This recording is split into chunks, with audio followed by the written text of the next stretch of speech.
외부 벽에 구멍이 뽕 났고 저 안에 아마 이제 철이 가로로 길게 물이 이렇게 샌 흔적이, 이런 현상이 벌어지는 거예요. 딱 그 모양이죠. 이런 게 들어가는 거예요. 이 사진이 그 증거예요. 지하는 벽 그 뒤쪽은 물이 항상 차 있는 경우가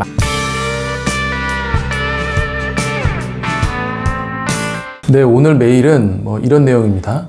외벽 콘크리트가 탈락되어 철근이 노출되었는데 문제가 없는지 문의드립니다. 처음엔 전 이게 무슨 이야기인가 했습니다. 철근이 노출되면 굉장히 큰일이잖아요.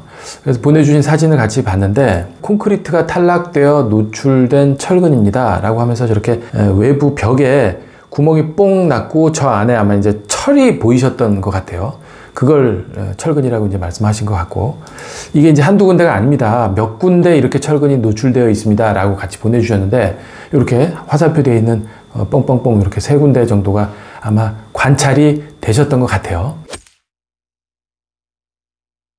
그래서 세대 내부에서 어떤 현상이 벌어졌느냐, 이런 식으로 저쪽 위에는 가로로 길게 물이 이렇게 샌 흔적이 보이고, 그러면서 거뭇거뭇해졌고, 밑에는 이렇게 동그랗게 군데군데 저것도 이제 누수된 흔적이 보였어요. 이거부터 말씀드려야 될 것 같아요. 지금 이게 아파트에 골조 공사하는 모습의 사진인데, 이런 거 지나다니면서 많이 보셨을 거예요. 외부에 망 쳐놓은 저게 깽폼이라고 이제 보통 부르는데, 저렇게 이제 쫙 둘러싸서 외부 거푸집을 해놓고, 저게 어느 날에 이제 한 층씩 한 층씩 이제 위로 올라가서 저 꼭대기층까지 1층부터 꼭대기층까지 전체를 다 완성하고 해체하게 되는 이제 이런 건데, 이걸 다시 좀 그림으로 단면으로 보면 이제 이렇게 돼 있죠.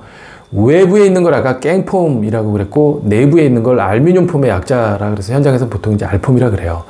이 두 개의 거푸집이 서로 유지되고 있어야 이 안으로 굳지 않은 레미콘을 부어 넣어서 얘가 이제 벽체를 형성하게 되는 이런 형태가 철근 콘크리트를 공사하는 방법인데, 저거 잘 생각해 보세요. 200mm가 보통 넘는 벽 두께거든요.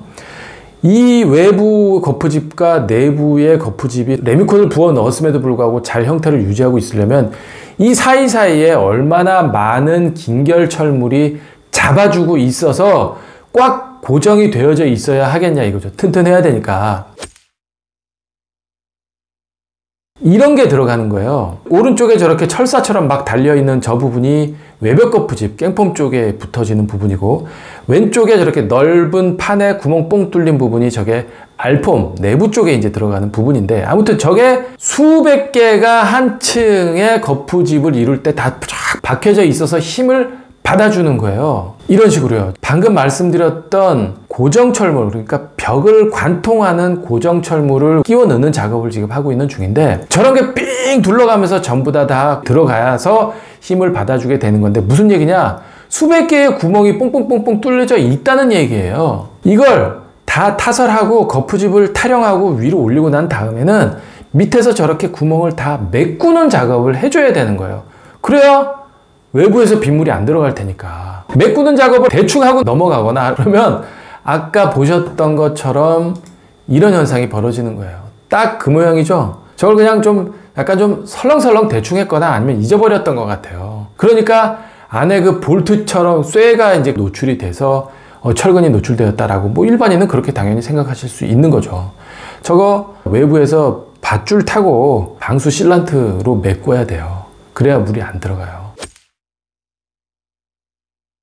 그 다음에 위쪽에 보였던 가로로 길게 누수된 흔적, 이건 조금 원인이 다릅니다. 자, 이거 보세요. 철근 콘크리트라는 거가 한 층 치고 굳힌 다음에 위에 층 치고 또 다 굳힌 다음에 또 위에 층 치고, 이런 식으로 이제 꼭대기 층까지 올라간다, 이제 이렇게 말씀드렸는데, 지금 보고 계신 사진은 밑에 층을 다 치고 굳었어요. 그 다음에 이제 바로 위에 층 치려고 외부에 있는 깽폼 올리는 작업을 하고 있는 중인데, 자, 저 상태에서 거푸집 다 작업한 다음에 아까 말씀드린 대로 굳지 않은 레미콘 부어 넣으면 어떻게 되겠어요? 밑에 굳은 레미콘과 굳지 않은 레미콘 위에 층이 서로 만나면서 이 쭉 외부에 돌아가면서 누수가 될 수 있는 조인트가 생길 수밖에 없잖아요. 이 사진이 그 증거예요. 물이 층과 층 조인트에 배어 있다가 외부 쪽으로 가늘고 길게 흘러내리고 있는 흔적이에요. 비가 그냥 계속 비만 오면은 좀 덜 할 텐데, 비가 오면서 바람이 불면 물을 저 조인트로 불어 넣어주는 효과가 생기는 거예요. 바람이. 지금 보시는 것처럼 가로로 길게 외부로 흘러내리지 않고 가로로 길게 내부로 흘러내리면 어떻게 되겠어요? 이렇게 되는 거예요. 거실로, 안방으로, 주방으로 계속 물이 타고 들어오면서 비 그친 그 다음날부터 계속 이제 안으로 똑똑 떨어지게 되는 거죠. 커튼박스도 다 젖고요. 계단실 쪽에도 봐도 가로로 길게 쭉 물 샌 흔적, 이런 게 다 원인이 뭐다? 아래층 타설하고 위에층 타설하면서 저 틈새로 물이 배어 들어온 거가 원인인 거예요. 이거 잡으려면 어떻게 해야 되느냐? 저 틈새가 저렇게 일직선으로 생기지 않게, 그러니까 일직선으로 생겨서 빗물이 너무나 쉽게 안으로 들어오는 이 현상을 빗물이 타고 들어오지 못하는 단면으로 만들어주면 되는 건데, 이렇게 만들어주는 거죠. 계단 모양으로 지금 만들었잖아요. 아래층 타설하고 위층이 달라붙는 그 위층을 계단 모양으로 만들어서 빗물이 아무리 바람이 세게 불어도 이게 타고 올라갔다가 안으로 들어오지 못하도록 만들어줘야 되는 거예요, 단면을. 근데 이게 별로 그렇게 어려운 방법이 아니에요. 아까 보셨던 깽폼에 저렇게 쫄대처럼 방수키를 쭉 대주면 돼요. 저 높이에 아래층 높이가 딱 맞았어. 그런데 여기 방수키가 이렇게 들어가 있어. 이걸 나중에 떼어내. 그러면 계단 모양이 형성이 되는 거예요. 그래서 아까 말씀드린 대로 가로로 길게 누수된 흔적, 볼트 자리가 떨어져서 나온 동그란 누수된 흔적은 전부 다 이제는 줄을 타고 외벽을 보수해주는 방법밖에 없어요. 전용 방수 실런트가 있어요. 그걸 가지고 가서 그 부분을 메꿔줘야 되는 거예요. 그리고 또 하나, 이건 신팍이라고 하시는 분이 건물 외부 방수는 어떻게 되는지 궁금합니다 라고 좀 추가로 문의를 주셨는데, 그 분에 대한 답변도 될 수 있을 것 같아요. 지하 공간은 또 달라요. 지하는 항상 지하에 있는 벽 그 뒤쪽은 물이 항상 차 있는 경우가 많잖아요.